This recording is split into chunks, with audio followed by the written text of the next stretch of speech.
Welcome into the Jordy Culotta Show. Wave your hand out there, baby! Shout out to the show. She puts the pinky into the nostril. Man, look at that. Healthy competition, there's nothing like it. Y'all grow up. The line's wrapped around the stadium.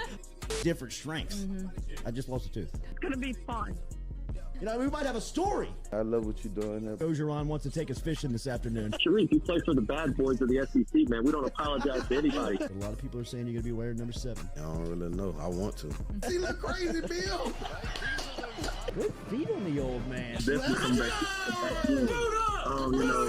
I love. We'll be right back with the Jordy Culotta Show.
Welcome in to a Monday edition of the Jordy Culotta Show, driven and powered by Go Chevrolet, live here on this Monday morning.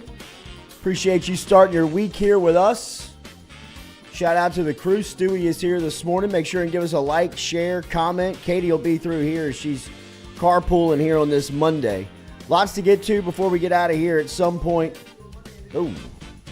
As we will be with you here sometime past 8 o'clock. We'll talk about the Super Bowl, which is set now, as the Super Bowl will feature the Philadelphia Eagles and, of course, the Kansas City Chiefs after yesterday's 23-20 win by Kansas City in the AFC Championship game. That is another classic between Burrow, Mahomes, KC, and Cincinnati. As we said, if you don't mind, hit that like button, share button, comment button as we're starting the week here. And daily, we're brought to you by Go Chevrolet. Remember, online at GEAUXChevrolet.com. Go Chevrolet, proud supporter here of the Jordy Culotta Show. You can find them down in LaPlace, Louisiana, and always online at GEAUXChevrolet.com. Great selections of trucks down there for you to choose from over at Go Chevrolet. And Metropolitan Health Group brings you our phone line each day. No guest here on this Monday. We'll react to the weekend and get you set up for the week ahead. All right, let's jump into it. Yesterday, Cincinnati and Kansas City. We say this, and I say this with, thinking that there might be some type of outcome or some type of fallout from it. But we've gone through this before, where championship weekend has come and passed in the NFL, and all we're talking about is the officiating, right? I mean, this is something that has happened before, and you think that in an off season where, there's rules committees and competition committees and things that are set in place for the NFL to try and find the best product that they can put on the field, that they would find some type of remedy of always having the officiating within a part of the conversation and the outcome of the game. Yesterday's Kansas City-Cincinnati game was another epic battle between those two franchises. I think that we're looking at a growing rivalry within the NFL that's going to be here to last for the next couple of seasons between Patrick Mahomes, Joe Burrow, Cincinnati, and Kansas City. Same exact score as last year's AFC title game at 23-20 being the final. This time, Kansas City's on the winning side, and Burrow and the Bengals will be home for the offseason watching the Super Bowl after heading out to Los Angeles last year. I will say this to start off on just what I saw in that game. I was thoroughly impressed with Patrick Mahomes and the way that he battled in that game on literally one ankle. I mean, he had one ankle and he had a limited amount of receivers. I mean, he had some guys that were out of that game. McCole Hardeman was knocked out of the game. Juju Smith-Schuster was already out in that game. I mean, he was dealing with some weapons that were not there. Now, some guys stood up. Travis Kelce was hurt a little bit yesterday. He had 7 catches for a score. But the wide receiver that really was the story for Kansas City was Marquez Valdez-Scantling, who had 6 grabs, 116 yards, and 1 touchdown, which I thought was Patrick Mahomes. One of the most impressive throws I've seen him make. Stewie, give me another view here, if you don't mind, up here on the top. But one of the most impressive throws that I have really seen Mahomes make. Because one thing that was evident if you were watching the game is that he was seriously hurt. I mean, that is a bum ankle. That's going to, require some type of off-season attention because, I mean, come third, fourth quarter, he couldn't walk on it. And he made some of the biggest plays in the game in that time span. And one of them was the throw that he made to MVS across the middle where Mahomes explained that Valdez-Scantling was the last option on the route, and he stepped up in a pocket that was, pushing him around and planted on an ankle that was obviously very fragile last night and whipped a laser to Scantling that was really, the difference in the game. He also made some plays late in that game with his legs that set up the game-winning field goal that you just had to step back and say, damn, man, for as hurt as he was, and he was hurt, he made plays when it was time to make plays. Now, I mentioned the officiating, and we can go through all of the stuff that the officials, how they impacted the game, and they made a major impact on the game. That 3rd and 9 situation on the first, what they say was blown dead, but nobody heard a whistle, and they run the play, and Cincinnati seemingly stops Kansas City on that 3rd down to score to force a 4th down situation, and then to not have that, to have that taken away is just brutal over something that they say the clock wasn't running, the play clock wasn't running, but the game clock wasn't or was supposed to be stopped, and it wasn't, and it was just a mix-up and a confusion, and Kansas City gets to replay the down. And Cincinnati sacks Mahomes on the next play, only to see another flag on the field. Compliments of Eli Apple holding on the outside, but just really the officials, the gall to make that call in that situation. I mean, look, the officiating was bad on both sides, but those are a couple of calls that I think the offseason is going to be bitter for Cincinnati in going back and having to get an explanation from the NFL on just how does this happen? How does it happen that you're in that moment in that game with so much on the line and have these perpetual mistakes that can it seems like every single weekend, or at least a lot of the big playoff weekends, if you go back and think about some of the discussions that we're talking about immediately afterwards, is always surrounding the referees. It's a hard job, man. I'm not sitting here telling you that there's a way to get perfect overnight on it. But for as much attention as they attract, and for as much discussion as I'm sure that is had about the officials within league offices, to have it continuously be a storyline in some of the biggest moments and biggest games on the NFL calendar it's mind-boggling. Do I think it affects the bottom line? I don't. Do I think that it's going to affect the viewership of the Super Bowl? I do not. I mean, there's really nothing that you can do to combat the NFL on this, unless you really just stop watching. But I mean, who's going to not watch that? I mean, that's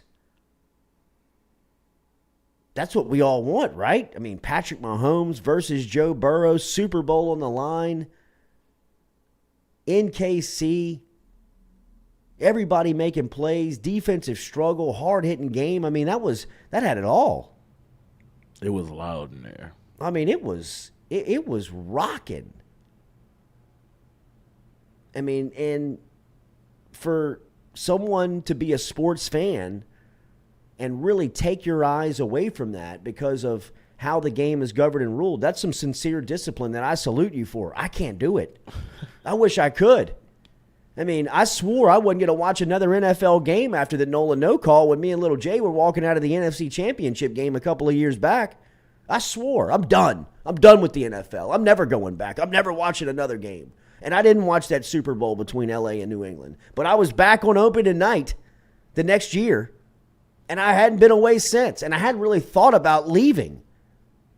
For as much as I would love to say that I could, and for as much as I know that that's the message that is the only one that's going to break through to league offices if people in masses just break away from viewership and just stop watching. But it's just this, it's a drug, man. It's this product that you cannot get enough of. There's the competition, the drama, the entertainment, the athleticism, just all of what's on display for the NFL. It's too tough to pass on, even over things that we all agree on. I mean, it's such a poorly governed and officiated game.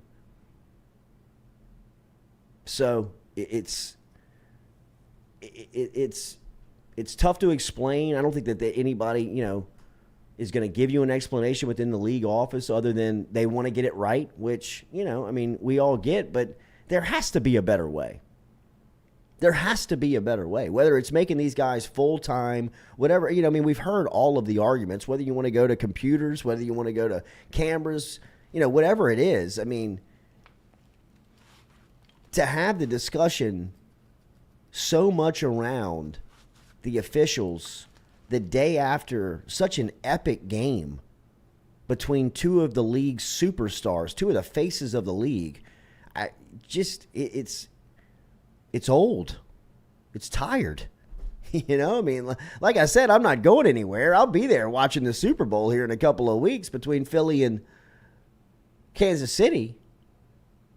But I expect the officials to be a part of the storyline there. I mean, it's like every single time the NFL is on the top stage, something comes in to kind of cloud it.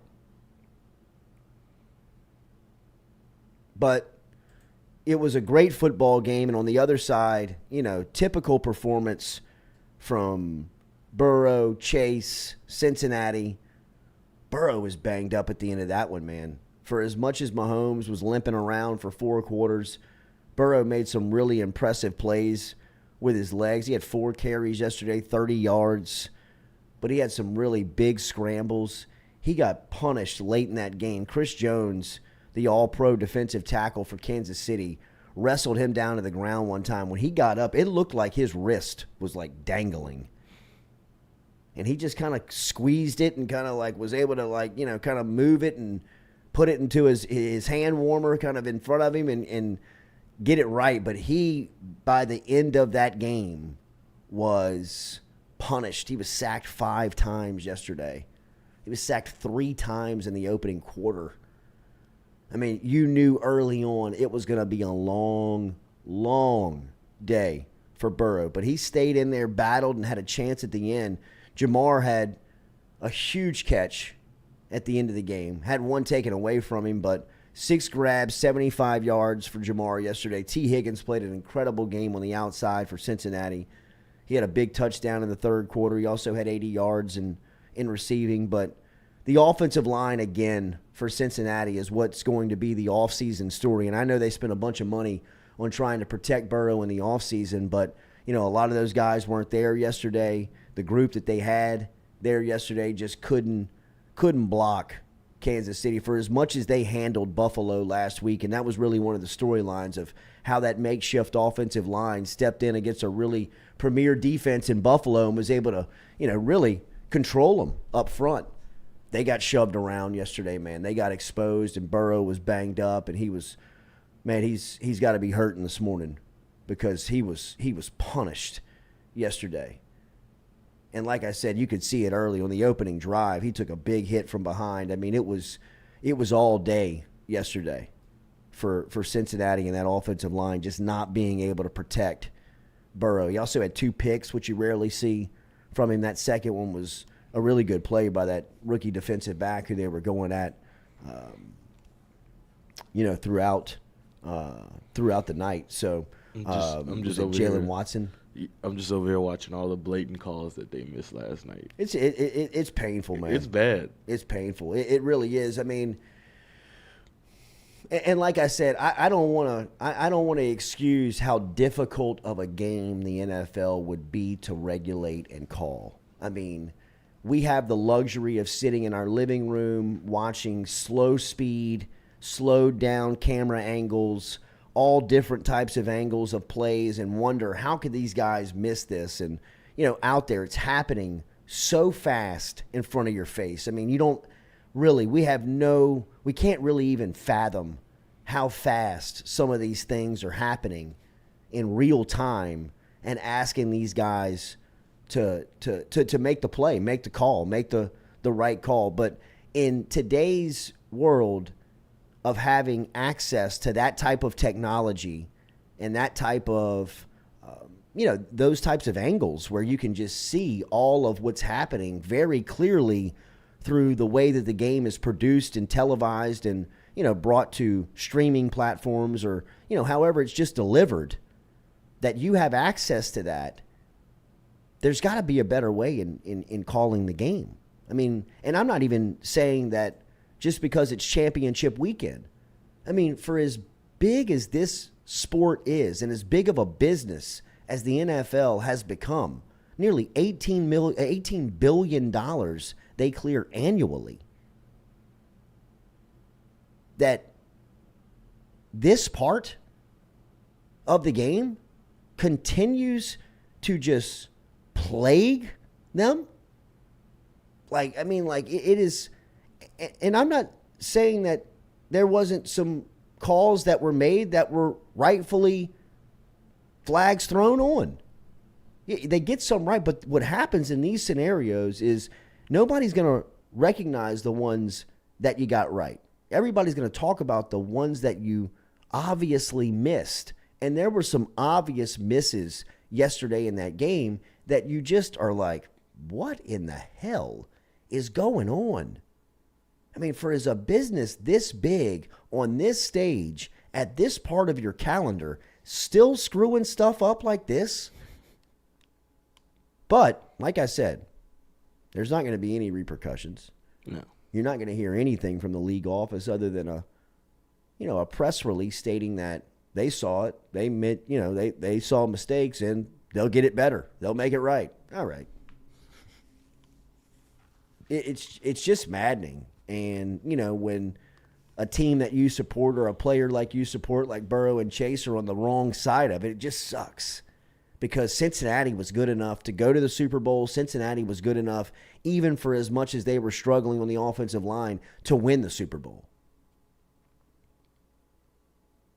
But now you have Kansas City going up against Philadelphia and Jalen Hurts, and on the other side, that's what it's supposed to look like in the league when you get down to your 5th, 6th string quarterback. I mean, when Brock Purdy was hurt early in that game, he became a scout team quarterback. I mean, legitimately. I mean, that's where he probably started the season, and that's where he ended the season. He just happened to do it on the NFC Championship field in Philly. But, I mean, he was handicapped. I mean, he was disabled out there. I mean, he couldn't throw. I mean, I saw some reports this morning where they're thinking about Tommy John surgery for him. That's the type of injury that he sustained yesterday. That was a vicious hit that he took to his arm. as he was whipping it forward, and it looks like that was, something that was going to affect it. But when that is your, third string quarterback,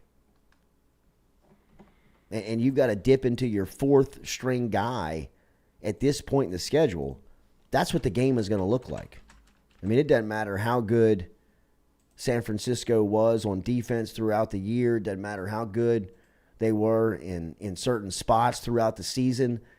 You get down to your fourth string quarterback at the NFC championship game level, I mean, you're about to get massively exposed. So, I mean, look, Philadelphia just ran through San Francisco. That was a boring, non-dramatic Trent Williams 31-7 football game. Trent Williams tried to kill a man at the end of the game. I don't even know what you're talking about. You didn't see the fight at the end of the game? I mean, I was in a basketball gym all day yesterday and got to break away. And finally, when we got home, it was the,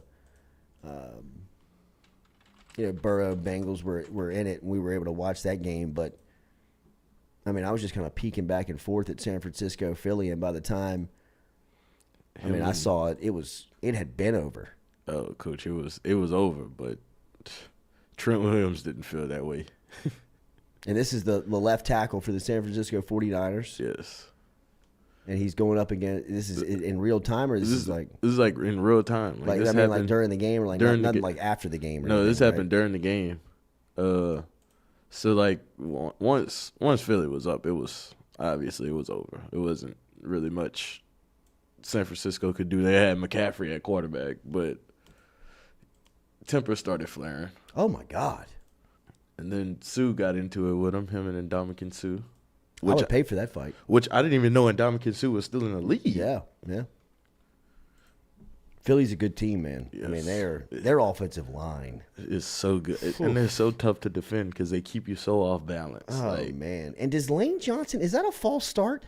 No, he's just quick. He's just quick. It's just his kickback is like that fast. I mean, their offensive line is ferocious, man. I mean, it's going to be a hell of a matchup. Mahomes, I don't know if Mahomes can get healthy enough for the Super Bowl. He looked hurt, like real hurt, and that's his plant foot in the third and fourth quarter. Yeah. Now, that play he made with his feet at the end of the game, and I feel terrible for Osai, the defensive end for Cincinnati, who had not only a really good night, but he had a great season and a really good playoff run. Missed 2 holding calls on that play too. Yeah, they did. Missed a block in the back on the punt. Yeah.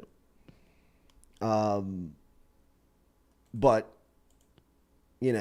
anytime you get too close to a player like Mahomes in the league, especially on an out of bounds call, that's going to get 10 out of 10. I mean, if you flip the script on that, and Burrow gets hit a yard out of bounds, I mean, we're going nuclear. Wanting a late hit call. I mean, I thought that was one that you had to throw the flag on. But I was, again, very impressed by the way that Mahomes was able to make that play, man. I mean, really, that was – I didn't think that he was going to be able to make that play with his legs, and he did when it was the game was on the line. And, just like the throw that he made at the beginning of the fourth quarter for the score across the middle. I mean, that was – I didn't think that he could be able to – I didn't think that he could make that throw yesterday, just because I thought he was too injured.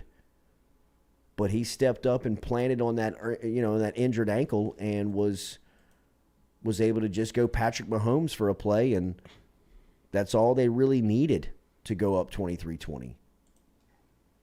And that was it. That didn't put him over the top at 23-20, but it was that score that Cincinnati had to come back, and it was a great football game, man. It was a great game in the sense of it was back and forth, dramatic, all the players on the field making plays. That fourth down call that Cincinnati made to Chase, where they threw it up to him in the middle of the field, I mean, that was as electric of a play and as great of a call on that stage as you'll see. And it was just a fun game to watch. It sucked the way that it ended, but, you hate the game like that to come down to a call, right? I mean, it's a lot like in basketball where you get the foul called late in the game and put a player on the free throw line rather than just letting them figure it out. And if it's really egregious, you got to make the call. But if not, just let them go to war, see what happens. And for that one to come down to a call like that at the end of the game, that was just a disappointing part of it. I think just from a viewership standpoint, a game that's electric, so electric that it comes down to one call. But again, like I said, the NFL is dealing with kind of the same old story, right? A lot of good football yesterday played between Kansas City and Cincinnati. A snoozer on the other side between Philly and San Francisco. But all really everybody's going to be talking about nationally, talking heads, is about the officiating. And I don't know if that's a good thing or a bad thing for the NFL. I mean, I used to think that always it was a bad thing, but for the small reaction that we've always gotten out of the league office, other than some press release saying that they want to get it right, there's never really any type of motivation or any type of serious gathering, any type of movement that shows that it's going to change. So why? I guess it's just going to continue to be like this, man. I mean, really, it's.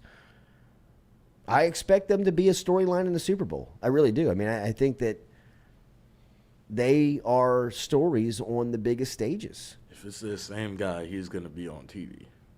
The same lead ref from last night with the glasses, he's going to be on TV. Was Terry Hollins, I think? I don't know what that guy's name is, but he's just – you could tell he wanted to be on TV last night.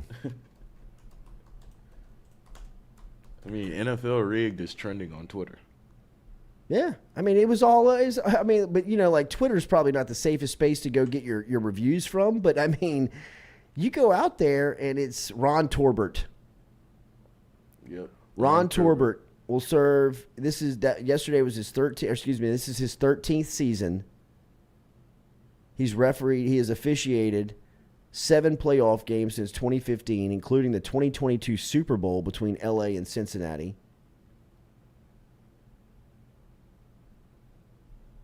I'm not saying he had it in for Cincy. I'm just saying he's a bad ref. Yeah. I mean, it was painful, man. It was painful. Did you see LeBron's reaction on Saturday night to not getting a call? I mean, it was a foul, though. Like, you got to give him that his foul. I know. But as Twitter broke it down, he walked before the foul. Oh, God. But LeBron went epic Dramatica. I mean, like, dude, lost LeBron. I mean, come on. Get up off the floor, man. What are you doing? Can you play that reaction? Relax. I mean, did you hear the video of the girl going nuclear when the boyfriend broke up with her on the plane this weekend? No. So there's a video out there that came out. I was just kind of scrolling through Twitter or scrolling through Instagram, and there's a video that popped up. These people are in a flight, mid-flight. They're in the air, 30,000 feet. Like, we're flying. We're moving. Like, yeah, we're well off the ground here. We can't turn around. And old boy breaks up with her in the air, and she goes stage 10 crazy, like freaks out, screaming at the top of her lungs, crying, throwing stuff, hitting him. I mean, you're like, what do you do? Like, people are like, what the fuck? Like, chill out. Like, and as you're trying to chill her out, you're just pouring gas on the fire. She's going more and more crazy. That's what LeBron reminded me of on Saturday, dude. I mean, it was like, get up. Stop. What are you doing? Like, don't do that. Don't do that. Like, there are cameras on you right now, man. Like, he lost it. I mean, like, it's a regular season game, bro. Like, 13th seed in the West. I will say this, dude. At 38 years old, to have 41-9 yes. in mid-season of his 21st NBA year. I mean, like, this is something that we don't talk about a lot. I mean, I'm not the biggest LeBron fan, but I mean, the way he is playing at the age he is impressive. Like, Remember, Daily, we're brought to you by RMB Builders, RMB Builders, RMB-Builders.com. Look at him on Instagram. Look at LeBron, dude. Like on his knees. He's like on his knees.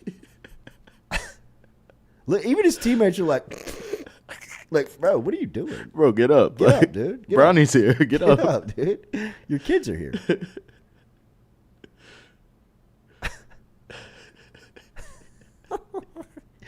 I mean, dude, the meme that is going to turn into. I mean, it's like Les Miles ran another toss dive. it was literally me circa 2011 to 2016. Just Oh, my dude. God. Gotta watch Toss Dive today, boys. Remember to hit RMB Builders on Instagram. You can keep up with the latest in projects they got going on. They got a ton going on, man. New construction, reconstruction, helping you out with your commercial or your residential builds. Get in touch with them. RMB-Builders.com on Instagram. Make sure and give them a like, share, and follow over there as well, as you can keep up with all of the new stuff that's happening. All right, I don't want to talk about this LSU men's basketball stuff, man. I am just – it's so depressing. And I've told you about it before. This is not banging on Matt McMahon. I'm not trying to bang on the staff or anybody around basketball that's dealing with this first-year turnover stuff. But, I mean, as we've said over the last couple of weeks, it's so frustrating to think about how close you were from a competitive standpoint. You look around this Big 12 SEC challenge this weekend and some of the scores and the outcome, and to see that LSU was beaten by Texas Tech, a team that was losers of 8 straight coming into the Maravich Center on Saturday, dealing with a lot of the woes, similar woes that LSU was dealing with. And to see the way that game turned out with over the last 9 minutes, LSU not being able to throw it in the ocean. I mean, it turned into a rock fight over the last 10 minutes. And LSU's inability to score really, again, was the issue. And I know that they got to 60 points, and I know that they got over 60 points, but I mean, like, let's be careful about what we're celebrating. Let's be careful about what we're rejoicing about when you're talking about just going over 60 still in a loss to a pad team. And I anticipated this year to be adverse, to be challenging, but I didn't think that it was going to be like this. I really didn't. I didn't think that it was going to be this bad. And I don't see any room for where it really marketably improves. I don't. And I don't want to be the bearer of bad news, and I don't want to be, the black cloud on this. But it's probably best that we don't talk LSU basketball after the losses, because I don't know how. I mean, you shoot 30% from the field. You shoot 20% from three. I mean, look, man, I spent yesterday the entire weekend at St. Jude's basketball tournament watching 6th, 7th, and 8th grade Catholic League kids go at it. That's about what you're seeing in there. On that level. You're seeing about a 30% field goal percentage, about a 20% field goal percentage from behind the arc. You might run into a couple of teams that can shoot it, maybe close to 40%. If they got a big man that you can dump it into that can turn and just get you a couple of easy layups. But for the most part, that's junior high basketball. And I'm not dumping on the play. You get caught in these situations where it's like, well, I mean, who are you analyzing? I guess we're analyzing the program and the team, but just where they are. But again, the most frustrating part was to think about how close LSU basketball was.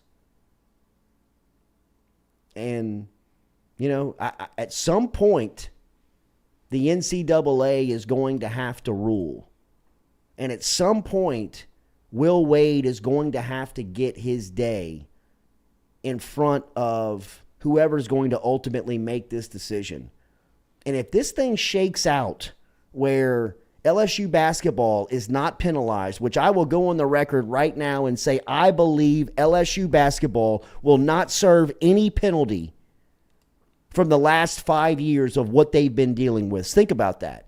they've been in the crosshairs of the NCAA and at one point was the FBI.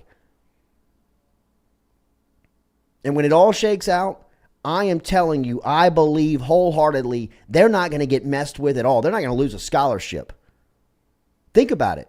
LSU knows something. If they thought they were getting penalized, they would self-sanction themselves. Think about what they did in football a couple years ago. When Ogeron and them were, shit in the bed the year after they won the national championship, LSU said, you know what? We're about to get in some trouble. Let's just not go to a bowl. We'll just we'll just self-sanction ourselves. We're going to need to get out in front of this. We're not going to go to a bowl game. They've done nothing, made no announcement on any type of self-penalties that they are going to apply to themselves here on trying to help and alleviate the NCAA for what they think they might penalize them with. That tells me a lot. That tells me that they know that they're in the clear. It's not as severe as they thought it wants to be. So the basketball program, in my opinion, is not going to be penalized. What if Will Wade gets in front of the NCAA hearing committee and the same thing that happens to Sean Miller happens to him? Remember, Sean Miller was paying out of his own bank account $10,000 a month to DeAndre Ayton, a player on his team. Yeah, but Will Wade's wife was writing checks out of his own checking account. That was at VCU. They knew about that. LSU knew about that. The NCAA knew about that. That was nothing new. That was nothing new. That was stuff that both the school and the NCAA and the feds knew about before they put that crap together in their findings. So what happens if the basketball program gets off? And just like Sean Miller did from Arizona, who was paying a player 10 G's a month out of his own pocket while he was on campus, they knew about it. He just got cleared. And all they got on Will Wade is him on a wiretap saying we're going to make you a strong-ass offer still. Because, again, what they proved in that notice of allegations was zero. Nothing new. Nothing was new. All of the write-ups and all of what they found was stuff that they were going back to VCU, stuff that Wade had told LSU before they had even hired him. So what if the basketball program's in the clear and they finally have to say to Will Wade, hey man, we don't have anything on you. We've never had any. We don't have that smoking gun. We don't have that smoking gun on you. We don't have that transaction on you. We don't have that receipt. We don't have that video. We don't have that. We don't have all this stuff that everybody believes we do. So we're going to have to let you off. And you're free to coach tomorrow if you wanted to. And you can go anywhere you want without a show clause, without any type of penalties, with any type of sanctions. What if that shakes out? And right now, that's how I believe it will. Because I'm here to tell you, the basketball program's not getting messed with. The NCAA wanted Will Wade. LSU did the dirty work, fired Wade, so they're not going to mess with them or football.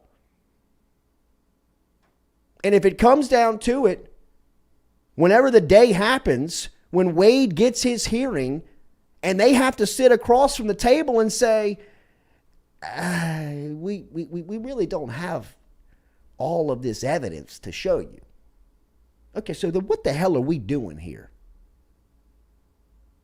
We were really embarrassed that you put us on a wiretap like that, so we were tracking you for a couple of years and was hoping somebody would pick you off. And LSU basketball was a top 4 program in the league under his direction. And at some point, somebody got their feelings hurt, so they wanted to kick him out of the club. But now who's liable, right? Like, somebody is going to have to say, okay, well, wait, hang on. We made moves without thinking or knowing that there was stuff that was going to happen. Now nothing's happened. What happens now? I don't know, but you've cost this guy a lot of money, a lot in future earnings. You've tarnished his reputation. So what's going to shake out from that? All the while, your basketball program's in the toilet again? And can't get out of 11th, 12th, 13th, 14th place in the league? Can't attract players? I mean, they've got 2 5-stars on the roster. They don't play. They don't play. I mean, if you're looking for some type of future, something to grasp onto, you know, I mean, there's still a couple of young freshmen on the roster that came in with some high star power. You just never see them. So, I don't know, man. It doesn't, free mind. It doesn't matter. Will got caught. Doing what? Doing what? Talking on a wiretap to a shoe representative about players? Yeah, guilty. Where's the smoking gun of where that happened? Javonte Smart played 2 more years. LSU basketball was never sanctioned. LSU basketball saw no penalty. They still to this day have not penalized themselves for all of that we believe LSU was the center of. If it was so dramatic and it was so much, why haven't they stepped out and said, hey, look, we got to get out in front of this. And we're not going to go to the tournament. We'll take away 2 scholarships. We will self-sacrifice our own program so that you see that so you won't penalize us. They obviously know that they're not getting penalized and nothing's going to happen to the program, or they would act. So that's really why I have the confidence in saying nothing's happening to LSU basketball. And I've been saying it for months just on a feeling, on a gut feeling, because I've always thought that the NCAA just wanted Wade. LSU did the dirty work of getting rid of Wade. Now that Wade's gone, y'all are good. It's all good. Football's good. Basketball's good. Okay, well, what about Wade? I don't know. We can just kick the can on him, and hopefully people are going to forget about it. Yeah, but they're not. They're not. They're not. And as soon as you clear him, people are out of their mind if one school is not going to say, I want that guy. He wins. Yeah, but he cheated at LSU. I don't give a damn. I could care less that he was caught allegedly doing whatever the hell they thought he was doing down there. I know what he was doing while he was there. He was getting players and winning. And that attracts a lot of people who are in power that have the decision to say, I want that guy to coach my team. It's not like he's Chris Beard getting wasted and beating his wife up in the middle of the night, allegedly. He was trying to keep up in the sport and get players just like everybody else was. Just like everybody else was that came before him. And everybody knew that. LSU knew the tactics that he was using at VCU because he had to disclose those before they hired him. And all of those NCAA findings that came back, that they said, this is what we found in our independent review and investigation of Will Wade. Yeah, this stuff's 5 years old, man. Get the hell out of here. You don't have anything new? You don't have anything that you can prove to say, oh, yeah, while he was at LSU, he was doing this. Everything that they said he was doing at LSU, they debunked. Javonte Smart missed 1 game. 1 game. He missed 1 game. For the LSU administration to do their investigation, they came back and they were like, there's nothing. I mean, there's nothing. There's nothing there. We got to play the kid because if we don't play him, he might sue us. But what if you fire the coach that it turns out there was nothing on and he's in the clear? It could get grimy. It could get grimy, man. It could get to a situation where LSU basketball is in the clear, Will Wade's in the clear, and you look back at this time period and say, well, then what? Then WTF? What? Why? Why would you move? You had a top 4 program in the league. Well, Greg Sankey and Mark Emmert said that we should. I don't give a damn what they say. Tell them to come run the athletic department. You got a winning basketball coach with a winning program about to start making money at a spot where it was desolate. I mean, just from a business plan standpoint, we're about to crack. We're about to break through.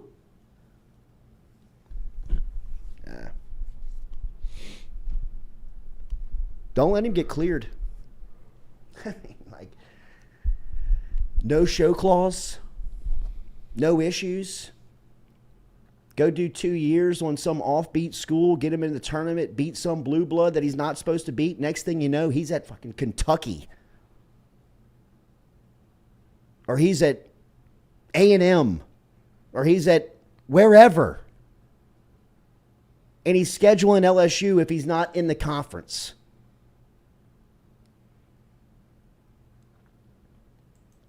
I just hope it doesn't shake out like that, but it feels like it's going to. William Ivey, does Jordy know the NFL playoffs were last night? William, did you just wake up? Did you miss the first 25 minutes of the show? How much do you want me to tell you that the officials sucked and that Burrow got hosed?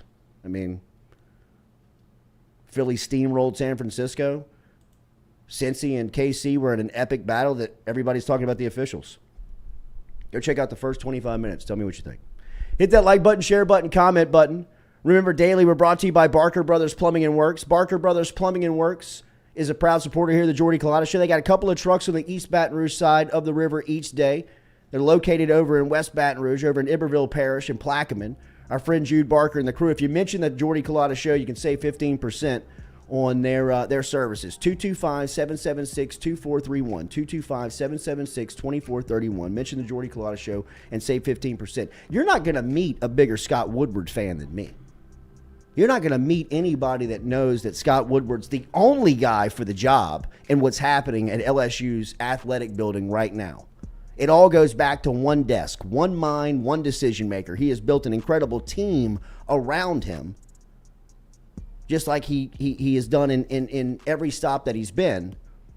And you can feel the momentum and the direction of the athletic program. It is turning. It has turned. It's headed in the right direction. There's respectability around the athletic program now. Obviously, the LSU women's program that tips off tonight versus Tennessee, that's going to be an incredible atmosphere. I'll be there. There's a ton of people that are going. It's all because Woodward brought Mulkey in and saw the vision of what that could do to the public. Brian Kelly's the same way. How confident are you right now in the football program if you're a season ticket holder, if you're a booster, if you're a supporter, if you're thinking about jumping on as an NIL supporter for LSU football? How good do you feel about the product? Whether it's 10 wins in the first season or a top 5 recruiting class or the number 1 transfer portal class, LSU football feels like a freight train running in the right direction. Jay Johnson's less than 20 days away from opening the season with maybe the most talented roster that LSU baseball has ever put out on the field. I mean, let me say that again. That is a whoa statement. But when I hear people like Mikey Matuk and Jared Mitchell and people that I respect so highly within LSU baseball discussion, not even that. I mean, those cats played there. All Americans. And what they say, the athletic program is headed in the right direction, man. It's a steamroller, it feels like. LSU is a brand right now that it's finding its relevance again within athletics. And I love to support that. I love all the moves that Woodward made. Again, there's nobody else for the job other than Scott Woodward. But this basketball thing is grimy, man. And I know, and it feels like, that the football program was threatened. And at an SEC school outside of Kentucky, if you threaten the football program, what do we need to do? We're desperate. You can't mess with that. That's a Powerball ticket. The thing clears $120 million a year. You want facilities, you want coaches, you want players, don't mess with the football program. And if it means sacrificing Will Wade and the LSU basketball program, then I understand it. I get it. But it feels like at some point here in the near future, there's going to have to that discussion is going to have to be had. Because if there's no sanctions coming on the basketball program, and if there's a possibility that Wade walks here, which it feels like he is, if Sean Miller's not guilty, hell, nobody's guilty, man. If Sean Miller's not guilty, Coach K's not guilty. Roy Williams is not guilty. Bill Self's not guilty. Will Wade ain't guilty. That's what I'm saying. So if the basketball program gets off and Wade walks scot-free, then what the hell was the last 8 months about, man? What happened? Did somebody threaten the football program for Wade? Did somebody say, do our dirty work? Did somebody say, if you do this, we won't mess with the basketball program? It feels like that happened. I'm not claiming that it did, but if you just step away from it here, it's kind of starting to trend like, what's did this really have to happen? Did a top 4 program in the league that was competing with Alabama, right there, neck and neck, have to be knocked off the pedestal this low?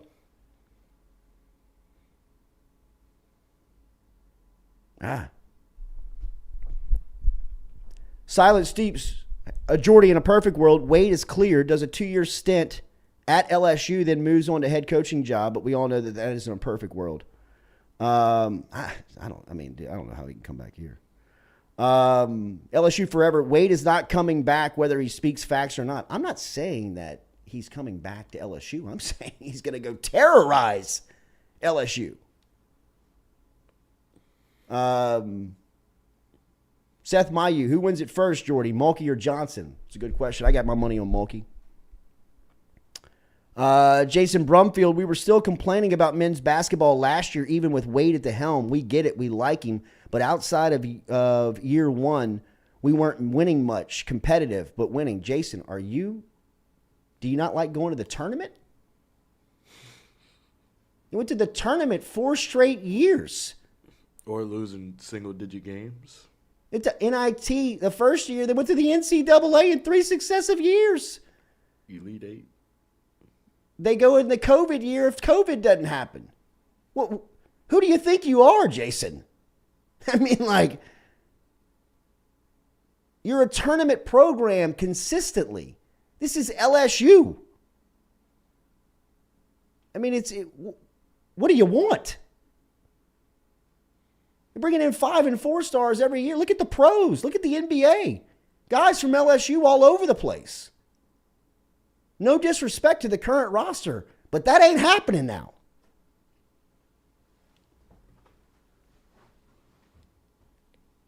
Free mind. We like to win in the tournament. Cool, you did. You suspended the coach. I mean, can't win without the coach. Man, I didn't mean to get off on a rant on it. I think I started this rant by saying I don't want to talk about LSU basketball.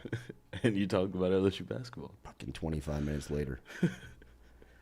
Hit that like button, share button, comment button. We'll be back with you for the second hour. As always, driven and powered by Go Chevrolet.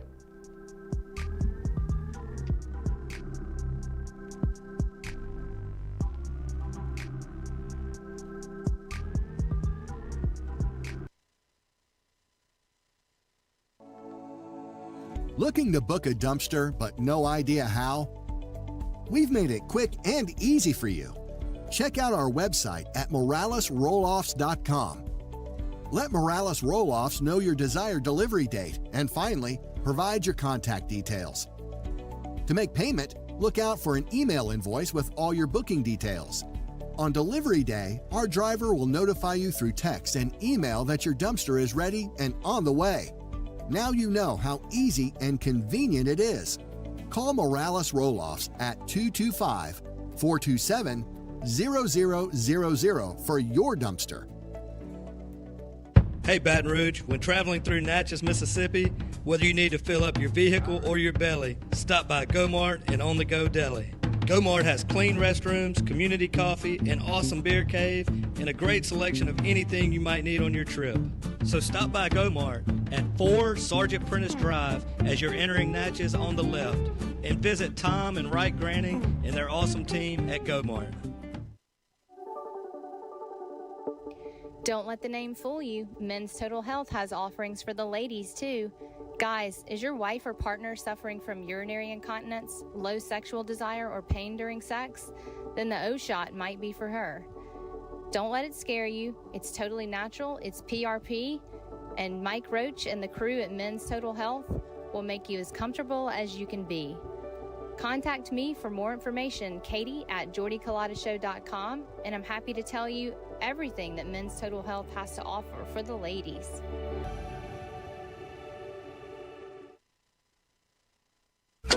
Are you looking for sound financial advice? Then get in touch with Daniel Newman of Edward Jones. You can call him today at 225-261-8262 or email him daniel.newman@edwardjones.com. If you're planning for retirement, saving for college for children or grandchildren, or just looking for sound investment opportunities, get in touch with Daniel today, 225-261-8262, located on Magnolia Square Drive in Central.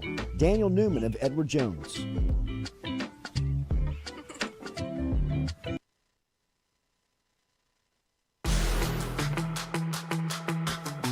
Donaldsonville Glass and Body, the trusted name in frame, body, and automotive paint repair since 1977. They have served their customers for over 45 years. You can find them online at dgbauto.com or stop in and see them Railroad Avenue and Division Street out in Donaldsonville, Louisiana. Look, they can help you with your insurance claims. They can make the repair process as stress-free as possible. I'm speaking from experience here. I've got numerous windshields, body repair, all done by Kenny and the crew over at Donaldsonville Glass and Body. They are, without question, the most well-equipped shop in the area. Stop in and see them today. Shop them online, dgbauto.com, or stop in and see the crew over in Division Street in Donaldsonville, Louisiana. Donaldsonville Glass and Body.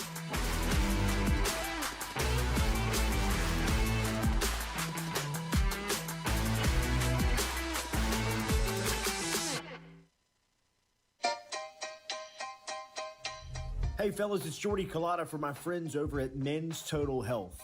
Guys, do you suffer from fatigue, decreased libido, erectile dysfunction, weight gain or loss of muscle mass, signs of depression, anxiety, hair loss, mental fog, general loss of interest? Then you might be suffering from low testosterone. Go see my friend Mike Roach and his great team over at Men's Total Health, over in Metairie at menstotalhealth.net online. And stop in and see how they can change your life today. A simple shot and some knowledge from Mike Roach can get you back up, moving with your energy, get your sex drive back, build your muscle mass, make you feel young again. All online, menstotalhealth.net.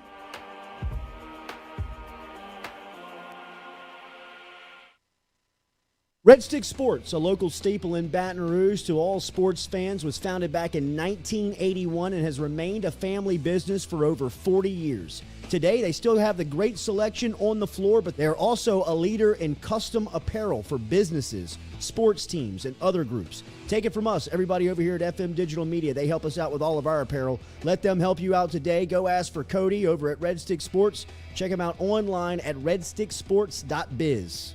I was embarrassed about my smile. Are you unhappy at yours? Do you not smile back at yourself? I called my friend, Dr. Spillers, over at Johnson Spillers. He fixed my smile, and now everywhere I go, people are complimenting it after the work that Dr. Spillers and the staff did to my mouth. They can do it to yours. Get in touch with them. JohnsonSpillers.com. 2 locations, one in Gonzales, one in Baton Rouge. Easy to find them, JohnsonSpillers.com.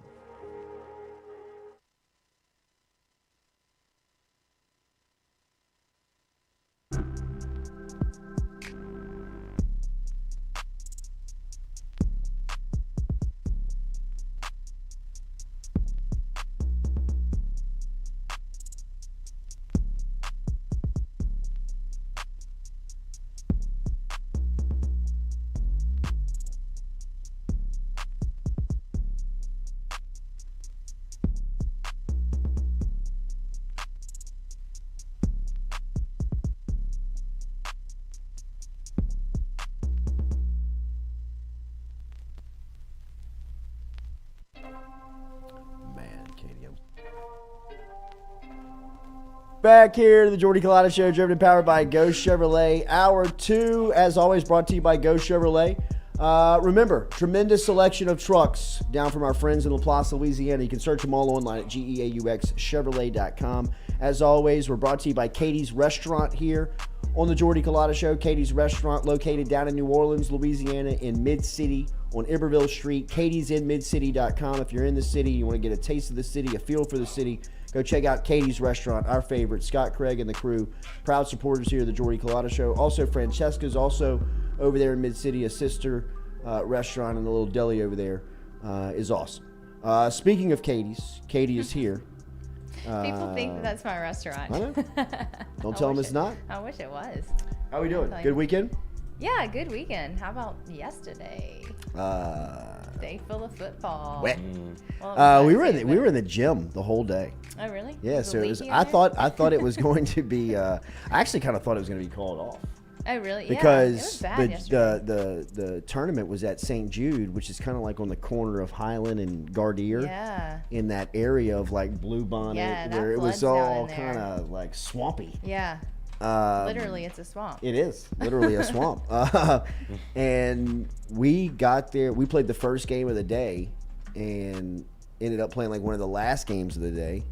So Does that mean y'all won the tournament? we got beat in the championship. Oh man.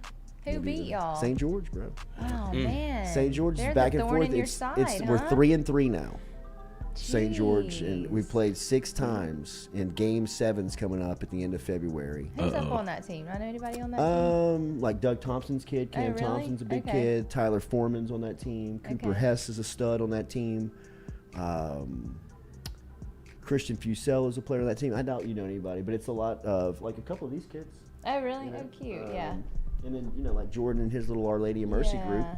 Rocco Morrow and Bryce Hager and Hall of Crew. Man, it was a great game. Yeah. I mean, it was I think 28-27 final. Went Oh, down to the really? wire. Wow. Went down to the wire. Yeah. I mean, every game has been Like 1, 2 overtime. that. Really? Yeah. I mean, it's They're a fighting. great little competitive group. Yeah. Junior high basketball. Yeah. The It gets parents serious. are way Right. more crazy than the kids. Oh, I mean, yeah. actually, after the game, like we all went to Superior, and that whole crew was there, and Jay like sat at the table with them. Really? Yeah, and so like the kids are like they That's love each cool. other. You know, Yeah. like the parents are like Parents hate glaring at each each other through the restaurant. I will fight you from over here. Like, what do you want to do? Me and you, 1-on-1 out in the parking lot right now, Typical. storming outside, Foreman. This superior mark is getting to me. doubt. We could I we mean, could go yeah. at I'm it. a half mark in, Foreman. I'll beat you 1-on-1. That's all you need is a half. You can't guard me. No, it's awesome. It's so fun. I mean, it really is. It is It's so fun. much fun. Nothing more fun than beating San Aloysius, though. Yeah, I know you Which like to beat we've them. skull dragged them. the last couple of- That's all that matters. That's all that really matters. Their dads just talk a lot of shit. I mean, it's just incredible how much they run their mouth over there. Tell your kid to step up on the 3. Yeah. Sheesh. But it was a good weekend. Yeah. Yesterday was just the rain. Dude. I know. I mean, I got scared. I was I too. mean, that's a lot of rain. and for the city of Baton Rouge. So, Yeah. you know, I mean, like, since it's got a drainage problem, I mean, I thought for sure this is going to be a cluster. I know. This is going to be a huge cluster. But what about your like apartments? It had to be bad over there, right? The parking lot floods in my apartment, but like the road didn't really flood. It Well, was Ron- more like Ron did an Instagram post and it looked that was very by flooded. that was by LSU. Like that Okay. was like the Ion and like by West Campus Okay. apartments, that area. Okay. But no, that was not our apartment. But it was kind of flooded. Yeah. Like we tried to go down Nicholson yesterday, and it was like no shot. Yeah. Like no way. We had to turn around. Man, that sucks here. Yeah. Yeah, man, it does. I mean, Every they time. can't even handle a rainstorm around here anymore. I mean, mean, it really is. The place goes into panic. We were talking to people up in Colorado. We went there right before, and I was like, man, because it was kind of like a light flurry. Yeah. Like we got there, and I was like, people would freak out. Oh my God. In Louisiana, God. if this was the case. I was like, what is y'all's deal? They were like, she was like, when it rains up here, Oh, they people don't. are chaotic. Really? probably don't know what to People do. are just like, we don't know what to do. Like, what do we do? Like when it rains. And I'm like, it's kind of getting like that now down in Baton Rouge. I mean, it used to kind of feel like it was like the comforts of home when it would rain because everybody would kind of like settle in and enjoy it. But now people are so freaked out that your streets are going to flood, the ditches are going to flood. Because it does. Yeah, because it does. Because the city's so floods. poorly run. Nobody. I mean, it's like you can't even handle a rainstorm around here anymore. I know. It is so sad. It's a free for all. It was a good day to hole up and watch football, though. It was. Man. Very boring. Yeah. Early start to the games. Yeah. Did you watch every play? Every play. You watched the 49ers game? Every game.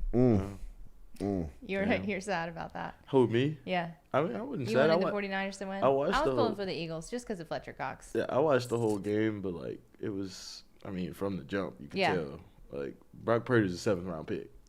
At some point, it was going to show. The deeper you go into the NFL playoffs, the less you could hide. The more and more you're going to get exposed. And, I mean, you're not supposed to be able to win with your 5th-string quarterback in the NFL. No. He's just not built for that. That's not the way the rules are designed. You have to have somebody back there that is competent and is Patrick Mahomes or Joe Burrow or Jalen Hurts. You know? I mean, ultimately, when you showed up with Brock Purdy, you showed up to a war, you know, with a butter knife. With a pencil. And the rest of these cats got a bunch of howitzers on their shoulders. You know what I mean? Like, I mean, some of the throws that Mahomes and Burrow were making last night, even Jalen Hurts, man. Jalen Hurts is a player. I mean, the transformation that he has made from really his time has. at Alabama My God. to where he is now has proven me completely wrong. I didn't think that he was going to be able to make it as a quarterback in the NFL. neither. I really didn't. Mm-hmm. And I mean, that's not a knock on anything other than I just didn't think that he had the skill to do it. I thought that maybe he could play as a running back. Yeah. You know, because he was so dynamic as a runner. I mean, at Bama. yesterday he started looking like Alabama Hurts. Like the draw plays were just like the RPOs, just perfect time, Alabama and he was Hurts. just running smooth. But he has turned into a, not by any means prolific passer, but he'll beat you. Yeah. You know what I mean? He'll hit you over the top. He'll more. beat you, and he's got weapons now that you have to respect. They got bailed out yesterday too, though. Early in the game, that Devontae Smith catch was not a catch. The officials? Yeah, that ball hit the ground, but they moved so fast, they just went to the line after, and they couldn't review it because they ran a play. And their offensive line, man. I mean, their offensive line, when you have good line play in football, it covers up a lot of problems, man. I mean, and Philly's offensive line they're the best. They're the best, man. I mean, they mauled, just their opponents to get there. But then San Francisco, one of their strong suit probably of their team is their defensive line. And, I mean, they handled that group. I know who wasn't mad yesterday. This is a funny Super Bowl. It's two brothers going head to head. Yep. Two Brian Grayson Kelly and coach Travis. brothers. Yep. And the first ever Super Bowl with two black quarterbacks facing each other, too. And Andy Reid. Yeah. Andy Reid spent 14 years at Philadelphia as the head coach. Yeah, that's weird, huh? And now he's been, I believe this is his 10th year at Kansas City. He is the winningest all-time head coach in Philadelphia history, and he's one win away from becoming the Kansas City Chiefs all-time leading Good for him. coach in wins. How about to do that in the Super Bowl versus Philly? Oh, my God. What a storyline that would be That for really is. Andy Reid and Kansas City to get that franchise record against his former franchise in the biggest game of the planet. Mahomes and Kansas City going back to the Super Bowl for the 3rd time in the last 5 years. Yeah. They beat Burrow yesterday with the same exact score that Cincinnati beat Mahomes in Kansas City last year. 23-20 was the final yesterday. 23-20 was the final a year ago at Arrowhead. It's all by field goal, right? All their wins are by 3 points. All the games have come down to 3 points. Yeah. And you could tell in the post-game presser or the post-game kind of wash-up on the field how much Burrow is in the head of Kansas City. My God. I mean, Mahomes mentioned Burrowhead. Travis Kelce came down and into the CBS cameras says, Burrowhead my ass. That was awesome. This is Mahomes' house. Yeah, That was I awesome. mean, and then on the way out, Mahomes says, I doubt we'll light any cigars but we're going to have a celebration tonight. Kind of like taking a shot like Burrow and them lighting up the cigars last year at the AFC Championship. Mayor was in on it. But Joe never said Burrowhead. Like it was his teammates saying right. Yeah, Burrowhead. he didn't. Well, I don't even think it was his. I think it was like the media. It was Mike Hilton said it first. Okay. Mike Hilton was the one that said, "See y'all at Burrowhead," and then everybody started just kind of doing it as a it just joke. turned into a thing. But like Joe never came out and said Burrowhead. No, and he never will. No, that would be weird. Joe doesn't give a fuck He about don't care that. about that stuff, man. But Patrick Mahomes and the Kansas City Chiefs do. I couldn't believe how much they were letting you see how much they listened to that this week. Yeah, they really did. I mean, and you can also tell that Burrow and Mahomes kind of pecking order within the AFC. Mahomes feels a little threatened by Joe Burrow. It kind of felt like there was that embrace at the end of the game, that felt like genuine. It did. Dudes that liked each other. But it's did. also a couple of competitors that probably are like, I'm alpha, you're alpha, and we're about to fight to the death. I watch that like a hawk at the end of those games. I like to see how they interact with each other. And we will watch them for the next 5 years. I know. It feels like that's the future of the NFL. If it's not the AFC Championship game between these two, they will be meeting up with very meaningful stakes on the line. Yeah. Each time. I mean, to see them in back-to-back AFC Championship games, that feels like we're a little spoiled. Right. But they'll definitely be back here, God willing they stay healthy. Right. You'll definitely see them on this stage again, but I don't know if we'll get success. Whenever they meet up, there's always something on the line. Yeah. And the fact that they're in the same division or they're in the same league in the AFC side means that they'll have to fight each other to go to the Super Bowl every year, and they'll have to go through each other's house for sure. Mahomes is going to attempt to become just the fourth quarterback since 2000 to win multiple Super Bowls. Yeah. Do y'all want to guess who the other four quarterbacks are since 2000? Say it one more time. Say it one more time. Mahomes is going to try to become the fourth quarterback. Fourth since 2000. Since 2000 to win multiple Super Win. Bowls. To win. Okay, To so win. Tom Brady's obviously To off the win. board. Mm-hmm. You're saying he's one of them? He's one of Yes. them. Right. Peyton Manning. Peyton Manning would be the other one. Oh. There's four. There's four. Peyton Manning, Tom Brady, Kurt Warner won one, lost one. Kurt Warner won one, lost two. Yeah. So Kirk's out. Kurt Warner's out. Brett Favre? No. No. Favre didn't do it. And they all won two. The remaining ones won two, just like Peyton. Eli Manning? Yes. Yeah, that's right. Y'all are Eli. missing one more. Eli, bro. Everybody forgets about Eli. Is it Roethlisberger? Yes. Oh, God. Big Ben. Yes. Lock that door. I knew you were going to get it. That's right. Golly, man. Eli, the forgotten one. I know. No. You do forget Like, about you just, Eli. like, Why is that? Because he's just He Eli. beat Brady twice. I don't know. Yeah. It's sad. We always forget Eli. I don't know. Poor little fella. Mahomes, though, man. Mahomes. And he was I limping became through the more whole of a thing. believer. I'm a believer on Mahomes. Same. I think that, I know we're watching history when you watch him play. He's a freak type of just prospect. I mean, like the things he can do is I just know. weird. Like the fact that physically he can do that stuff is crazy. But what he did yesterday was as impressive as some of the freaky stuff that he's done throughout his career. I mean, like the no-look passes, having his hips pointing that way and him whip it over there, stuff like. I mean, that's all. But he was hurt. Yeah. Yesterday, he is. I can't imagine what he feels like Oh, today. my God. Can you? I That mean, ankle- like, Imagine. good That ankle Lord, has to be dude. like It's got to this be the size of football. that football. He was limping through the entire game. Yeah, he was Just- limping in pregame. Yes. Like you could tell he was trying to But fight through the limp in pregame. It was like the third quarter when he really He tweaked it. couldn't do it. And he You know what it was reminded like, me of was the Tua game. Mhm. Like he had obviously been shot up for that 19 game, and by the third and fourth quarter, the shot's starting to wear like off. when he fumbled. Yeah. That's when I kind of started to feel like it was about to go the Bengals' way because it Me kind too. of like it started feeling like Bama. And then they were kind of starting to get to his ankle. Yeah, he Like took they a were starting to beating kind of from hit there. him on his ankle, which I thought there's only one or two of these he can take. yeah, I know. this thing is hurting. That defensive line beat him up. They really did. And He then took it. that throw he made on the touchdown to Oh, my MVS, goodness. bro. There's only about one person on the planet that can do that, and that was him. Two. I go Justin Herbert. I'm talking about with the bum ankle. Oh yeah. Let me see Herbert, the West Coast kid. Yeah. The Oregon LA guy. Yeah. Step up in the pocket in the AFC like Championship game when it's 6 degrees on an ankle that's got a grapefruit growing out of it. Yeah.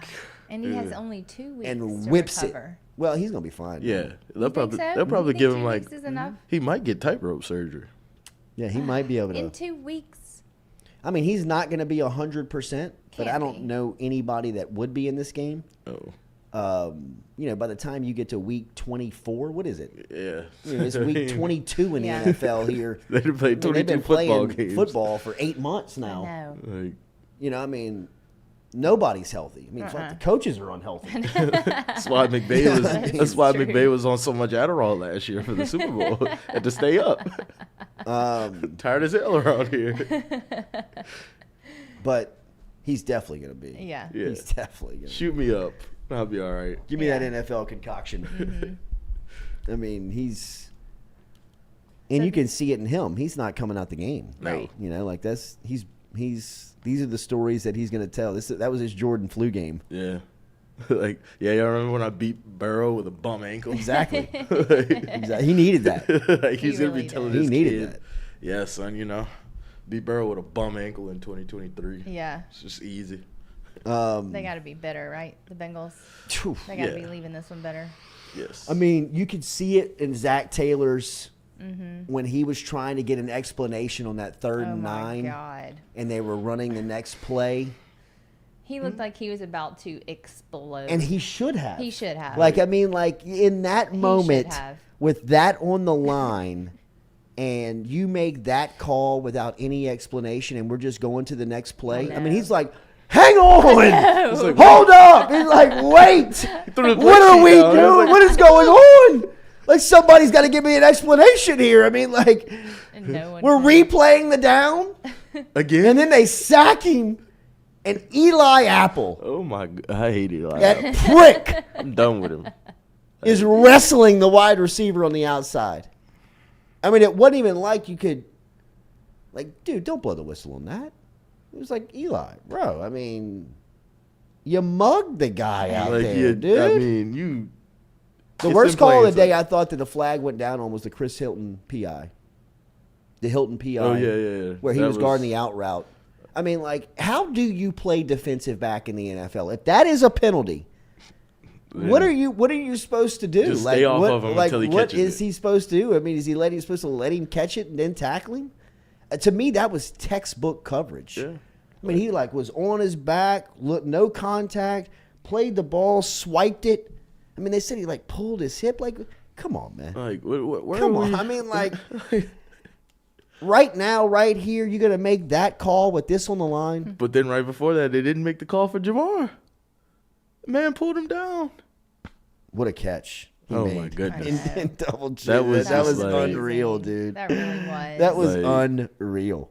That he was pulled that ball down. That was 2019. Yeah. Yeah, it was. I mean, that was Burrow. It was last year where Burrow made didn't he make the comment like, Jamar down there? Jamar's somewhere down there. I'm just Like- throwing it up. He's going to make Yeah. an effing play. Yeah. You know, it was like, I mean, that's what that was. I was like, dude, bail me out. And it he really did. was. That was like a flashback. It- The it- two of them. Yes, it's just beautiful It every is. time. It's It like really is. They You got to gotta get him. admit They that. got to get him. It's like protected, fine wine. bro. They got to get him protected. Yes. Yeah. I mean, he was pummeled Mm-hmm. yesterday on that first drive where he kind of kicked out of a sack. Oh, And then yeah. they came from the back and clubbed him from the back. Chris and Jones drove was him trying to into ki- the ground. Chris They were Jones trying was to trying hurt to him. kill him. Absolutely. Chris Jones was. That's Absolutely. my boy, though, too. Him and Frank Clark are some menaces. Yes. Frank I love Clark. him. Frank Clark let him know. Frank Clark got away with one. Yeah. That was a late hit. I mean, if we're protecting these guys, like we're saying we're protecting these guys, Burrow is now in the class of Mahomes. This guy's a Super Bowl. He has been to the Super Bowl within his rookie contract. You want to protect him. Like, He is a league marketing dream. I can't believe we're still even talking about that, though. Always I talking know. about I protecting couldn't believe he didn't get that call. no, I mean, like 2 years ago, I didn't expect him to get that call. But now, yes. 2 years later, you better throw that flag, man. And Like, he was in the refs ear. Like, absolutely, because I he don't have a call. knows.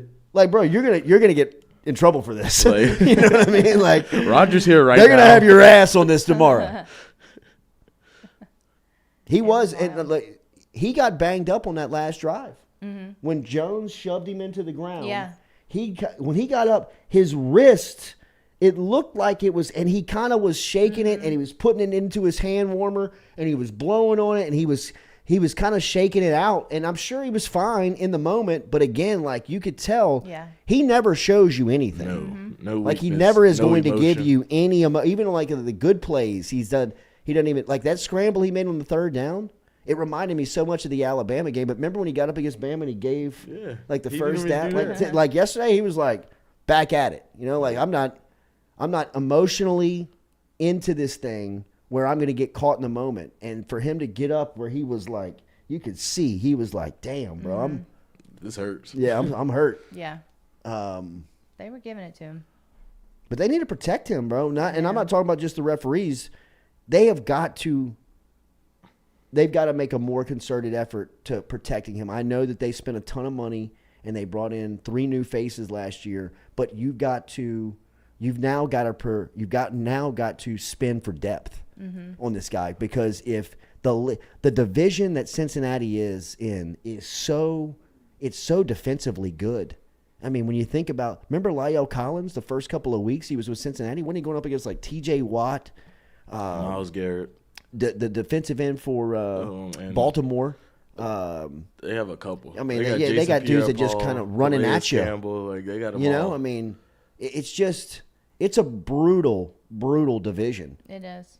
And I mean, if they're going to invest into Burrow, which I expect the investment to come here in the next couple of weeks, there to be some type of contract extension offer upwards of $200 million going to Burrow, that the next point of emphasis is, look, even though you got these high-end guys last year, you got to go sign more of them. Like, I mean, you remember the Saints' strategy with Drew Brees, how they invested on the interior of the offensive line because of the personnel of who they were? That's what Cincinnati has to become now. Because of what the major investment is in the company, that you're investing in this one person who can get you to the Super Bowl every single year, we have to go at all costs in protecting him. Whatever it costs to protect him, we're going to have to do it. And if it means losing somebody, like, which it's probably going to be like T. Higgins. I would say they would get rid of Tyler Boyd first. But, I mean, they can't pay Higgins and Jamar. Yeah, they can't. That's You're like, right. I mean, because they're both number ones. Yeah. I know, it's tough. I mean, Jamar's a $20 million wide receiver a year. You know, I mean, he just is. And T. Higgins is probably right there. Yeah, he's so probably good. right there with him. But, I He's mean, fun to if watch. we're choosing a team and we're paying people, we're paying Jamar first, right? Yes. Yeah. Yes, I mean, indeed. unbiasedly. I mean, I'm trying to be as non-biased as possible No, here. No, you have Yeah. to. That's But I common mean- sense. He's the best receiver in the league. Yeah. And if he's not, he's the second, Yeah. Right. right? I mean, so, and the chemistry. Yeah. You know what I Yeah, mean? Like, that's what I mean. you don't You just have get to this have stuff it. that shouldn't happen. No. I mean, when the franchise is saying that I trust the guy enough where I'm just saying, F it, I'm throwing it down the field, we got to pay him. Mm-hmm. You know, I mean, He's our guy. he's our guy. Maybe the defense suffers because the Cincinnati defense is very impressive. Yeah. Very I mean, impressive. They got a late Something's draft going to happen here. There's going to be a shift here when the money starts Yeah, moving. it will. Right? And, you know, Burrow's going to gobble up a lot of it, which he deserves. Rob Stunt said Joe went to the bench firing up the O-line. I was going to bring that up. Did y'all see that? Because that's out of character for him. When he went over there to the bench and he was in front of his O-line, like getting them all pumped up, you know, usually he goes and sits and shows no emotion and stoic. And, like, he talked. Joe's That was got a little interesting. dog in him. I know, you don't ever see him do that. Like, too much dog in him. Yeah. sometimes. That's why he doesn't shoot. What was the non-conference game early in the season? You talking about Might have when been after Texas. when he was at LSU? Yes. And he lights up the offensive line. You talking about Utah State? Utah State. Where it was like 11 No, one a.m.? Utah State. Because Utah State was the day game when they wore the purples. No, this is at night at home in the whites, and they are bludgeoning somebody. They're beating the hell out of somebody. And he it gets Northwestern? into, might have been Northwestern. I don't know. But it's early in the season, and the cameras catch him, and he is lighting up Why? the offensive line. I think it's because he thinks they're taking it like it's Northwestern State because when they show him, he kind of imitates them walking to the line of scrimmage, like breaking the huddle, and he's like, he's like, y'all are like walking like up to the line of scrimmage, like y'all don't give a fuck. I mean, it's like he is lighting them up, and I mean, like the commentator is like, whoa, look at Burrow. You know, like, this is a little different, man. You know what the final score of that game was? 65-14. I think that's Really? it. Yes. I mean, like, you could probably find it on YouTube. Like, Burrow. I mean, dude, it's one of the best clips of him at LSU that you'll find. Yeah. I mean, it is. Is it better than the No. But this is, he doesn't know, that he knows he's on. Yeah. Right? Like, he's leading. He's in it. He is, fellas, are we national champions or not? Like, You know what I mean? Like, are you riding or not? Because if we're not, going. Get out. Yeah, right. Like, I mean, who's my boy who went to Washington? Sadiq Charles. Yes. You know what I mean? Like, these cats who are kind of like, we're just here for the ride, bro. You know what I mean? Like, we've been here for a while. It's been fun. He's like, Nope. no first class seats for free, buddy. If some you work in flying, over you here. riding. And it's fine, man. It is fine. A week later they hung 66 on Vanderbilt. You got anything else? No, not really. I was just looking at the comments from the mayor, but y'all saw. Did y'all talk about that already? No, The what Cincinnati happened? Mayor. Uh-uh. And he was the one that started all that and said that there was going to be a Burrowhead thing? paternity test out to see if Joe was Patrick Mahomes' real father. Oh, Jesus. The yeah, he took mayor. it far. He So did. that's take it far. when Travis He Kelce did said on that Twitter, at the right? end of the game. Yes, he did it on Twitter, and he said that. Did y'all not hear Travis Kelce at the end of the game? He said, "Know your role and shut your mouth, you jabroni." He said that to the mayor, like talking about the mayor of Cincinnati. The mayor is, I think, who started the Burrowhead thing. Yeah. Well, Mike Hilton started it. He said it first before the Yeah, mayor? he said it like during the game last week. Okay. So then Whenever- the mayor came out and said it, and then he also called for a paternity test to make sure that Joe is the father. I mean, that's ballsy, I feel Yes. like, for the mayor. I That's mean, dumb. it's cute and funny That's or whatever, dumb. but yeah. But That's I dumb. mean, Wait, I mean, there's if a I'm the lot of owner shit of the talking. Cincinnati Bengals, I'm calling him and saying, shut up. keep your Man, mouth shut, I bro. know, Like, he this did. doesn't- no. Are you He out of your overstepped. mind? He overstepped. Like, you got to Like, realize. you can maybe send that shot at Andy Dalton. Right. Yeah. Don't send that to Patrick Mahomes, Right. you moron. I know. That's a lot of trash talk coming out I of mean, dude, Cincinnati. Travis Kelce was talking a lot of shit He after No, the was. game. he is. He's Because always he talking was shit. he was probably throughout the week being like, these dudes are talking shit, bro. Yeah. Like, I mean, like, And he's the ultimate, like, no, he instigator. Yes, Yes, like, like drama king. You know, like, let's find more. We could go Yeah. as far Let's as you call the want. mayor. I know. That's what it was like. That was a lot. A lot of trash talk. Anyway, I Wait, thought that was did y'all see interesting. Jimmy G laughing on the sideline when they were getting No. their ass beat? No. Yeah, I It's did. 21-7. It's 21-7. I did. Uh-uh. I did. He's getting a text, bro. Yeah. Hey, look. What are you Look at doing? you. What a beautiful dude, though. He is he not? I God, mean, my dog. God. He's like a statue. He really is. He really is. And I feel like people don't say that enough. Like, people I are do. so focused on, like, I know I Burrow, do. for instance. That's who all the girls are into. Like, nobody Well, yeah, talks because about Jimmy G like that. Joe caters to the younger He does. crowd, you know? What's the deal with Jimmy G, though? Why isn't he Jimmy catering G's He to doesn't kinda have that old. confidence. Yeah, he Is doesn't that have. what He it doesn't have is? that confidence that Joe He's has. so nice. He's a little too. He's too nice. Nice. He's He too really nice. is. That's what it is. And I he- mean, I need a little bit more fu Yeah. for You do. Jimmy. It is out that he dates porn stars, and like, Right. That's He, like, he brings them in You're the public. right. It's not yeah, like he like, hides them. but like that's all the Yeah. time. Like I know I can't It's get almost anything like else. he's like the sweet, gullible, Yes. hot guy that It you're is like, like that. look how cute Jimmy G is walking around with a porn star. Like, Yeah. look He at doesn't him. even care. he's so cute. He just doesn't even get it. You know. She looks Hey, how good. are you? Does he have You a dropped something. girlfriend? Can I grab that for you? Does he date anyone? Porn star. Yeah, I think he just got. Besides porn stars, like, for real. I'm almost I- He no. positive doesn't that have, like, he's not in I a mean, relationship. think about it. You That's his never pleasure. see him. You don't. You never see him in like red carpet. You never That's see true. him in like. I mean, he's Hollywood beautiful. He You would is. think that like But he doesn't A-listers have would be that like, I want Jimmy swag. G to come with me. I know. But He I think needs that some they're swag. like, I hung out with Jimmy G last night. I'm not bringing that dude. You know what I mean? Like, I can't. I got a reputation to uphold. It is I like mean, that. like, He's chasing like It is like Alexis, Texas the whole time. I know. mean, what is up with that? I mean, he needs a little boost. Yeah. He needs like some wardrobe. He needs no something. way, bro. I'm telling you. I think he just he loves his lane. Yeah, I guess so. I think he just but loves it's not his lane. interesting to anybody. No, it's not interesting to us.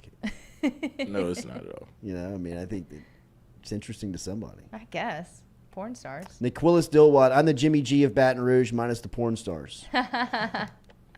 Cordell Music, shoot your shot, Katie. Well, what's going to happen to Jimmy G, though? Is he going to get paid? Like, No, they're going to get rid of him. you think so? Yeah. And then where? He's just over? It's Hopefully done? New Orleans. Yeah. You think he'll come to New Orleans? I'm hopeful he does. He would have a a fit there? he would have a time in New Orleans. That's like perfect for him. For porn star dating? Holly No, Michaels, just- Connie Carter. Google them. Are those porn stars? That's his girlfriends. Oh, For those porn sound like star. porn star names, right? Wait. Holly Michaels. Yeah, Holly Michaels is definitely a porn star. Connie Oh. Carter sounds like a Yeah. porn star, too. Who's the other one? She sounds like an 80s porn star. What's the name? Connie Connie Carter's. Carter. Absolutely, that's an 80s Like 100% porn stars. Like all of these women. She Connie sounds like the main Carter. character in Debbie Does Dallas. She does. She does. Bring Jimmy G to New Orleans, man. I know. I need to know I mean, if more nothing about else, we him. can sell tickets on his looks. Yeah. There's got to be more to it. She is than what we definitely see. an erotic photography model. That's what Connie it says. Carter? Wow. Yes. Okay. Double Erotic C's. Photography model. Yes. Okay. That's what it says. Okay. The Jimmy Google Guidry. says. I'm literally Jimmy G. Definitely no porn You stars. really are. Good for you, Jimmy. Send a headshot. Who's Holly Michaels? Was that a Playboy Holly buddy Michaels person? is 100% a porn star, Katie. I Okay. don't know. No, but it was The that names- wasn't one of Hef's girlfriends, Yeah, was why it? does that seem like it was? That name is really familiar, right? Is he Maybe- dating them both at the same time? I don't know. So he's like, hold on, I'm Googling so many Yeah. porn stars. The computer's about Because to I blow think up. I think one picture like caught him like with With two like at the two same of them. time? Yeah, they Okay. caught him like yeah, in I'm a telling you, Well, like I think he's all like a right. real like All right. kind of smile on the outside type guy, and then like, whoa, Okay. dude, Jimmy G's a super freak. Okay. You know, like People in the chat are talking about this lady has a bush. This is, I'm not. okay, 80s, bro. During the Bush era. Cordell Connie got a bush. LSU forever. He'd be a good fit with the Saints. I agree. That is funny. All right. I got to do some research on Jimmy G. I'm intrigued now. I think he dated Mia Khalifa too. She's another porn star. Look at him, Really? dude. He is just. Look at like- him, dude. He is just Only like. porn stars. Look at Come Jimmy. on. He's just They're probably the only ones that can keep up. Man. a smart guy. This guy's probably got a sex drive like a horse.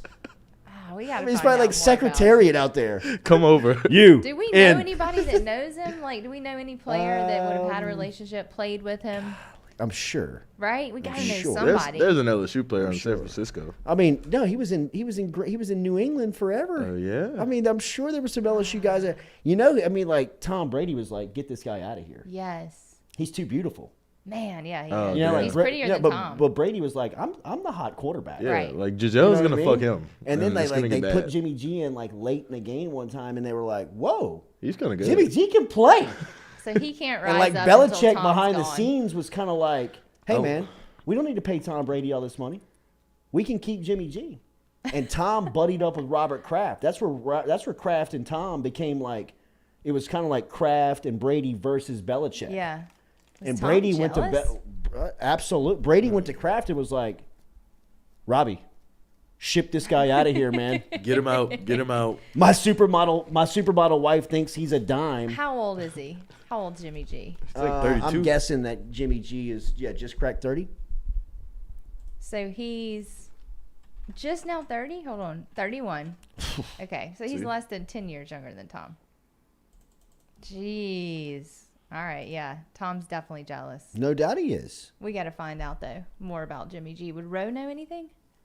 He'd probably have some cells. Yeah. He'd probably have some He knows people. somebody Kevin that Falk knows. Yeah. would have some Kev real, is but see, probably- Falk's he's a Tom guy. Yeah. So I I don't know know. if It's gonna be Tom biased. allows his army to speak about Jimmy G in Mm-hmm. the public. I mean, Falk might just go, I don't know. We got to Jimmy know somebody. G. I'm trying to think. Who was LSU guy? Jalen Mills? Mills over there. Maybe Jeremy Hill. Jeremy Hill. Jeremy Hill could be a good one. Oh, yeah. Jeremy Hill. Because could he be a was there good one. around like that And time. Hill would be a type of guy that would like run with Yeah. Jimmy G. Oh, He'd yeah. be like in Jimmy G's I circle. was with Jimmy G every No night doubt. type thing. What up, Connie? You looking for Jimmy? He's with Debbie. You Come can over. What if Jimmy and Giselle started dating? I Oh, think God. that That was would be probably some that was shit, probably some of it. That was probably like, Jimmy's beautiful, Tom. He's a Tom's beautiful probably man. Who? Jimmy, he's Jimmy. beautiful. Yes. Number 10. He's like, Tom's like, so I'm not beautiful? Like, what? That's what's Hey, going on. Rob. Get rid of this guy. Go get another Hasselback. get running Garoppolo. I read that Tom lost 15 pounds. Brandon in the midst LaFell of would be a that good one. divorce, of his divorce. So that's why he looks so sunken in. 15 pounds. That's a lot on somebody that doesn't have any body fat. Brady has gone from beautiful to awkward. I know. Yeah, he's Like weird he's now. not as good looking as No, he he's was not. even like 2 years ago. No. And that's probably a divorce there, but his face looks so It's the weight loss, I think. but that looks different. Yeah. I mean, Think about 15 pounds on someone who doesn't have body fat. I mean, what's his body fat? It's 1%? probably very low. Yeah. So think about that. That's why he looks so different. His eyes are all sunken in, you know. And he looks like shit. He had the best glow up of anyone I've He ever did. seen. That was the number He one did. glow up. Remember that was when we started the show. We talked about that. About did. the best glow ups. he went through a transformation at like He 42 did. that was just like, Tom, He What are you did. doing? give us the water, bro. Right. What are Yeah. you drinking? Baby Yeah. blood. Jimmy G went to Eastern Illinois University, same college as I feel like we talked about this before. Who else went a couple there? of football legends. Oh, Damn it. Sean Payton. Sean Payton, Tony Romo. Yeah, why Eastern Illinois? Why is that such a school that turns out these guys? I don't know. What is that about? Peyton's from the area. Yeah. Okay. Jimmy G might be from I don't there, know what the too. deal is on Romo. But Probably didn't have any offers. I mean, Jimmy G's from Yeah. Arlington Heights, Illinois. Wasn't he just like an okay player in high school? Who? Jimmy G. Yeah, he probably was like a 2 or 3 star recruit. I mean, yeah, I mean, to did end up he at Eastern even- Illinois, you know, Yeah, that's not right. He's just a decent player and just Then how do you turn out to be the quarterback of the 49ers? You Brock grow to be Purdy. 6'3", Yeah. be 225, and you can whip it. I mean, I mean, the NFL's not. They're not seduced by a big school. Yeah. You know what I mean? Like they'll Clearly. find you. Like if you can play, they'll find you. And Yeah, I mean, like that's Sean nuts. Payton was the one that drafted Tony Romo to Dallas because he went to Eastern Illinois and was like, I know this kid. You Yeah. know, y'all need to draft this guy. He's a freak athlete. He's got a good arm. weird. It's just how the football world works, man. Yeah. It's like the guy on the Patriots is like from a D3 school, but he was like one of the best safeties. He's like 6'4", 220, but he went to a D3 school. Yeah. And Belichick was like, I'm going to come to every pro day that you do. And he drafted him. And he's a starter on the Patriots now. That's nice. Good for them. Everybody heading to the Marriott Center tonight? oh, yeah. Mic'd LSU, up. Tennessee? Big game. I handed I'll out be mic'd up. tickets at the men's game. Nice. Oh. Yeah. And I've got some people. Shoulda gave a- I've got shoulda some gave the people basketball coming by team today some. to get some too. Yeah, I'm getting rid of all my tickets. What was that atmosphere like? It was really fun at first, and then people just started filing out in a way that made me so sad. I mean, just it looked like a practice Ugh. when there was still probably a good 6 minutes left in the game. It looked like an open Oh, practice. and you could like hear people like talking. Yeah, Pretty much. you really could. You could hear them. You could sit wherever you wanted. You could hear them talking on the court. Yeah. Like you could hear the plays. It got awkward. Oh, like that's you could bad. you could take your pick of where you wanted to sit, even at the start of the game. That's bad. It was bad. And Oh, I thought, I went into it positive. I thought, Could have hey, said courtside. yeah, you could have. Mikey was down there and he came up and talked to us, and I was like, I mean, there's some open seats right there by you. I'm just saying. You know, just slide me in. It was a sad time. But I see you got your. as sad as your crawfish nachos? I was about to say you got Those were crawfish sad. nachos. God. What Golly, a man. jip. They were bad. There were probably like 4 crawfish on them, like Where? half the amount of sauce that Yeah, I you was about to normally See say. in get. that picture you took. Little chips, like crumbs, like it saw- was a Yeah, bunch Yeah, you got the of bottom of the BS. bag, kind of Yeah. like the pour out. I saw Yeah. like this much sauce. I on the know. chips. So disappointed. And I I was, was like, like- what are y'all doing? At least give us this. If we're going to sit here and watch mediocre basketball games. LSU like, concessions. What's that? Aramark. You had a great spokesman here I for know, you, right? and Katie. She was fantastic for you, pushing the product. I really did. I doubted the crawfish nachos that she was pushing since day one. He has. And now look, he's probably not going to try the them supporting now. evidence she provided me on Saturday. Yeah. I feel like I'm going to slam dunk win this case.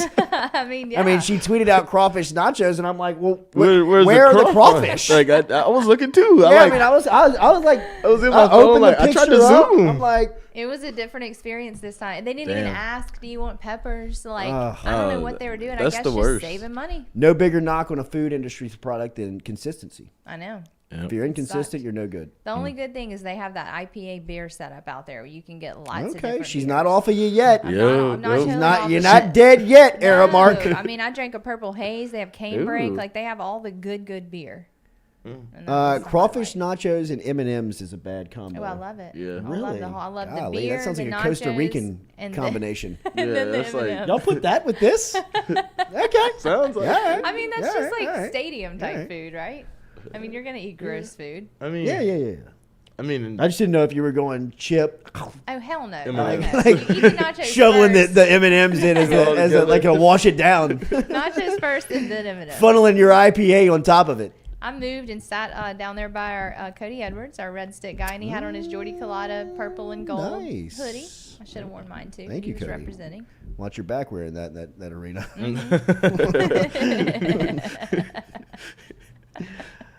It was a good time though. It was just a disappointing. I really had high hopes. I was positive. KJ, I thought, did great. Adam Miller did better. Adam Miller played well. He really did. Adam Miller played how And well. many then- points did you have?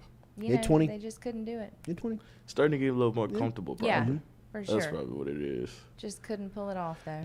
This is- Such a shame. Thanks for being here.